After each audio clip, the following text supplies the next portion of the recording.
It's basically be polite, crash out, be cool, and remember 19 years and older, because our basic rules are only around age and really around violence. I mean, the first one that they came up with no tough guy, kingpin of shelter, wannabe, axe, thanks. You know? So this is the community is coming up with that stuff. It's not us with a whole bunch of list of things. It's really negotiated that way.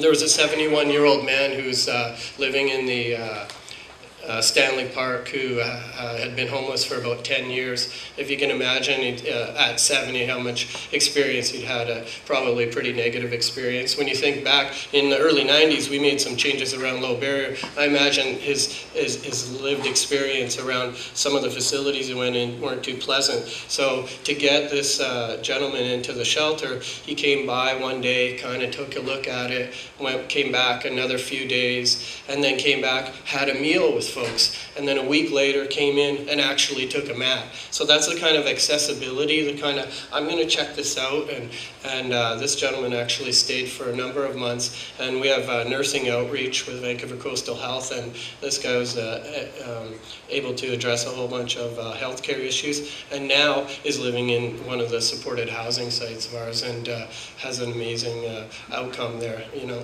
but didn't want to come in. It just, we happened to open a shelter that was right by Stanley Park, and he took a look, you know, it's that kind of access, right? So yeah, these are just some of the quotes from the BC Housing Research Focus Groups and the interviews. This report's going to be out pretty soon, but I pulled a few things because I was at these focus groups, some of them, and they interviewed the folks who were staying in the shelters, and they interviewed the folks who were staying, our staff as well, and some other community partners. You know, the one guy just said, nobody wants my SIN number or have me sign some pink form. Your staff just want to do a good thing for the people in need. In a way, I feel lonely and not at home to have this place. I think that's all about the self-organizing community, the harm reduction approach, and really, you know, not having a hard stance around that kind of stuff. This was, we operate shelters that have both men and women. It's not that I don't think there's a really important part for women-only shelters. It's very important, and we do have spaces in our shelters for women who, you know, do not want to stay in the same room with men, understandably, based on lived experience and other really good reasons. But this comment really surprised me of people living in a shelter, in a co-ed type environment. This guy said, I used to hate sex workers before coming into the shelter, but since being here and getting to know them and learning about what they deal with, I want to be an ally. He actually said the word ally, and I thought, that was an unexpected outcome, honestly, from people, men and women living in the same shelter, and this guy's perspective changed. That was at the Broadway shelter.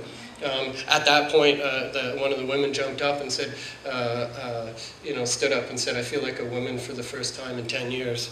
It was really, really positive feedback, considering, I couldn't believe how positive everything coming out, considering the shelter was about to be closed down and people were scrambling to find housing. Yeah, same type of comments. You know, they don't try and change us. They let us be who we are. You know, it sounds obvious, but I'll tell you, that's the big focus on a lot of places in our system of care. Again, I think that's around having a philosophical underpinning of harm reduction and our overall approach.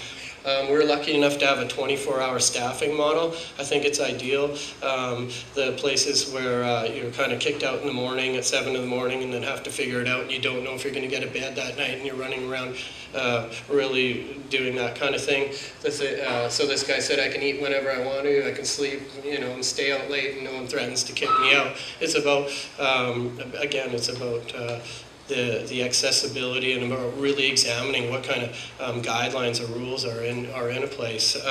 This also makes people are on different shifts. We have people who are working night shift, people who are working binning and other type of work. Or they have different sleep patterns, maybe due to some anxiety or some struggles with around mental health. So it's really accommodates for that kind of thing, right?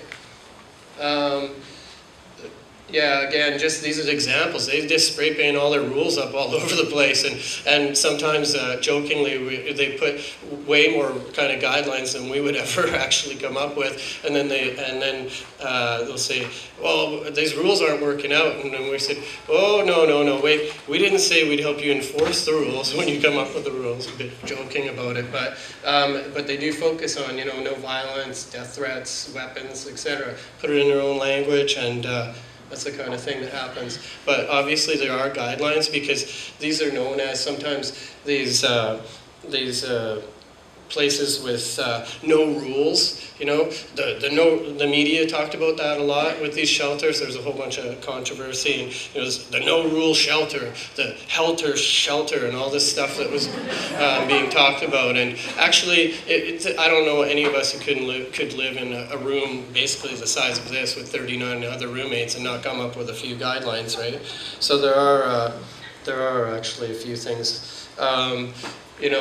The provision of shelter is based on a demand for, not on a demand for change or housing readiness, and I think that used to be the model not that many years ago. And 300 people got into housing, so I think they probably were ready if we had done some big comprehensive assessment, but we just kind of let them. People had the ability to walk in. At one point we were talking about a little bit, we had a focus type group, and we were talking about how we're building community, and the most amazing comment in a really cool way came from one guy, and he said, we were already a community, you just put walls around us, we brought you into our community. And that's really how the staff have worked, and we are honored to have the opportunity, because folks really have strong bonds on the street, and especially this youth community, the Granville and Hell shelters. This is their community. We happen to provide some food and some walls.